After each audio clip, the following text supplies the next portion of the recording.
mas-uuliyiinta xisbiga mucaaridka wadani ee gobolkani gabiley ayaa xafiisyo cusub ka furtay deegaanada dhinaca koonfureed ee gobolkan cagaaran ee gabiley. deegaanadaasi ay maanta xisbiga mucaaridka wadani ka furteen xafiisyadani cusub ayaa waxaa ka mid ahaa deegaanka ijaara, laaya, taysa, gaashaamo, magaalo farxaan, magaalo guray iyo deegaano kale oo ka tirsan gobolka cagaaran ee gabiley. mas-uuliyiinta xisbiga mucaaridka wadani ee gabiley oo uu horkacayo siyaasi guuleed maxamed axmed guuleed ciisood iyo mas-uuliyiintii kale ku helinayay oo iyagu warbaahinta la hadlay waxay ka warrameen ahmiyadda xafiisyadani ay u leeyihiin ololaha, iyagoo tilmaamay in maanta ay ku guda jiraan u diyaargarowga doorashooyinka la filayo in ay 13 Nofembar ee sanadkani ay ka qabsoomaan Somaliland.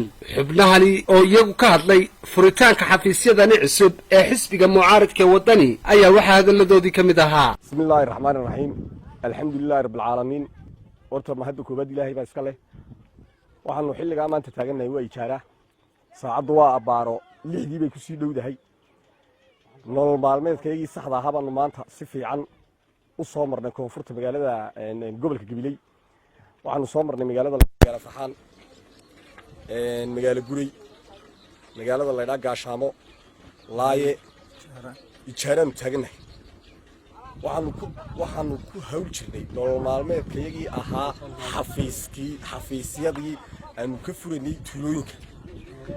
madaxda naga dambaysaana ay xadhikajar ku samayn doonto haddii ilaahay idhaahdo. alxamdulilah rabbilcaalamiin. wax maanta laga xumi ma jiro. isbeddel doon baanu nahay. waxa halgudhageennu maanta yahay waa hadal yar iyo hawl badan.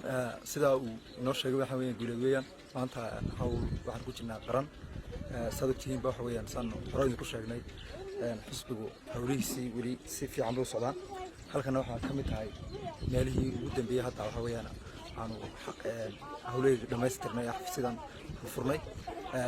sidaa waxa weeyaan rajaynaa bulshada iyo dadka deegaanka si fiican waxa weeyaan xisbigu soo dhaweynayaan. waxaan rajaynaa insha Allah xarka jarkuna inuu hawshaas si fiican u aalamiin. salaatu wasalaamu calaa rasuulillah sallallahu alayhi wasallam. maanta waxaanu bilownay howlmaalmeedkii shaqo ee xisbiga wadani. waxaanu ugu shaqaynaynay halgankii hore baanu soo wadnay baan maanta wadnay. waxaanu ka bilownay shaqadeedii maanta koonfurta gabiley, tuulooyinka ijaara, laaya iyo magaalo farxaan iyo tuulooyin kale oo badan. markaas sidaa awgeed waxaanu ku jirnaa aanu diyaargaroweyno doorashadii. xafiisyadaasina runtii maanta waanu soo ranjiyeynay. waxaa noo dhiman in laga jaro xadhigga jarisana insha allahu tacaala maalmaha soo socda ayaa xadhigga laga furi doonaa.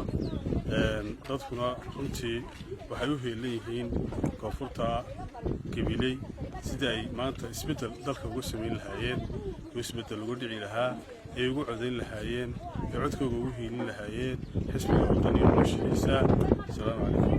asalaamu calaykum waraxmatullaahi wabarakaatu. waxa weeyaan maanta waxaanu soo baxnay saakas 7dii aroornimo. waxaanu u soo baxnay hawlihii xisbigu lahaa, xisbiga wadani oo daawiyado badan aan xafiisyo uga soo furnay, aan uga soo diyaarinay.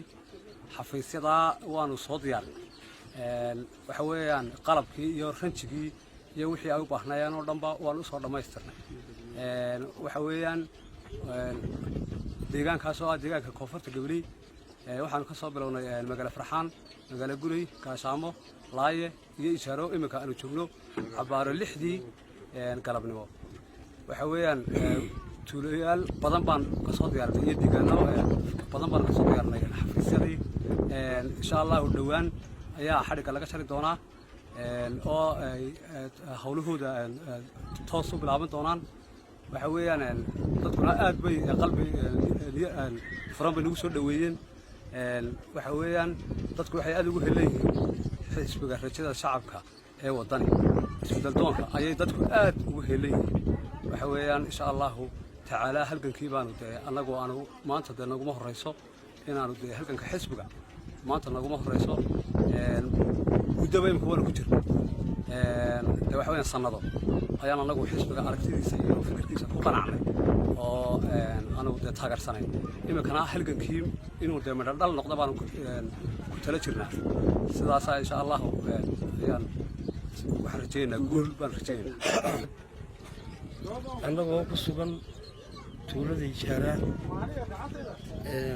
oo maanta tii noogu horreysay xisbiga aanay ahayn oo waqti horena aanu ka hadalnay social media fikirkayaga aanu qabnayna uu ahaa in dalka iyo dadkaba la wada leeyahay oo cid gaara dalku aanu u suntanayn maadaama cid gaara aanu u suntanayn waxaanu aragti ahaan isnidhi kolba kii talada hayaa hayee xisbigeenna u wadani maanta hala bilkeediyo hala eego waana hiil qaran dhankaan ka joogo anigu shakhsiyankayga dhankaan ka joogo hiil qaran ayay tahay ciddii codka siisaa xisbiga wadani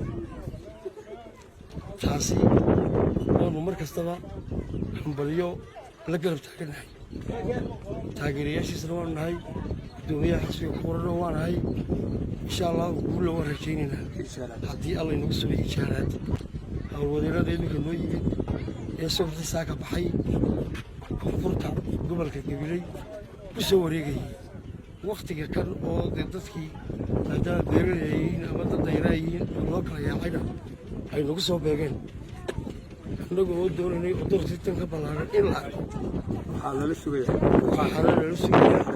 xarikajarka xafiiska warigaa hortaagan taaganahay asalaamu calaykum waraxmatullahi waa maxamed xasan sheekh maxamed Jubba.